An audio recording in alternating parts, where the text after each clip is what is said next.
আল্লাহ পাকের বান্দা ওই মহিলার সামনে কিন্তু রয়ে গেছে, কিন্তু তার পরিচয় দেয় না, কিন্তু মুসাফির পরিচয়টা শুধুমাত্র দিছে। ওই কাঠটা দেওয়ার পরে বলতেছে, মা এই কাঠটা নিয়ে যদি আপনি কি করেন, হযরতে উমরের কাছে যদি আপনি যান, আপনার খাবারের জন্য যত আটা লাগবে তার কাছ থেকে আপনি পাবেন। যেরকম সুবহানাল্লাহ।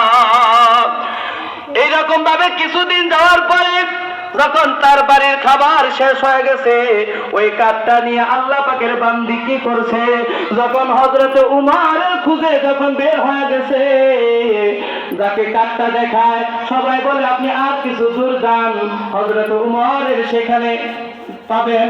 হঠাৎ করে যখন কয়েকটা মানুষকে দেখাইলেন, আর সবাই বলতেছেন মা আপনি সামনের দিকে অগ্রসর হন। যখন আল্লাহ পাকের বান্দি এইভাবে কাঠটা দেখাইতে দেখাইতে সরাসরি যখন হযরত উমরের কাছাকাছি চলে আসে, আল্লাহর বান্দি অনেক দূর থেকে দেখতেছে, যত কিছুদিন আগে রাতের অন্ধকারে যে যুবক ছেলেটা, যে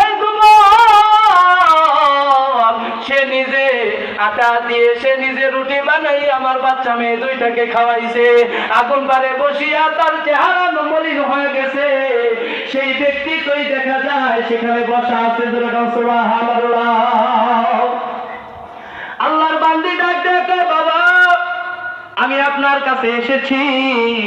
আল্লাহ পাকের বান্দা হযরত উমর সেই যে সিংহাসনের মধ্যে বসা ছিলেন, ওই মহিলাকে দেখা মাত্রই তার চেয়ার থেকে উঠে গেলেন, ওই মহিলার কাছে গেলেন।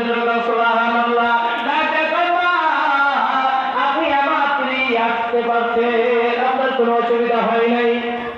কয় বাবা আপনি সেদিন রাতের অন্ধকারে আমার বাড়িতে গিয়েছিলেন, আপনি মুসাফির পরিচয় দিয়েছিলেন, যদি আপনার নামটা যদি বলতেন উমর, তাহলে আমি আপনাকে আগুন পারে বসিয়ে আপনাকে রান্না করতে দিতাম না।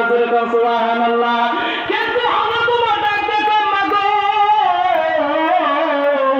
আমি মানুষকে লোক দেখানোর জন্য এই কাজগুলা করি না, ওই স্বয়ং আল্লাহকে ভয় করিয়া আমি এই কাজগুলা করছি। সুবহানাল্লাহ।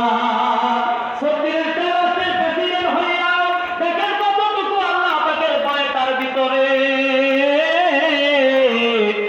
দিনের বেলায় মানুষ সমাবেশে তিনি থাকে, আর রাতের বেলায় শব্দ বেশে মানুষের সেবায় নিজেই নিয়োজিত হয়ে যায়। যেরকম সুবহানাল্লাহ।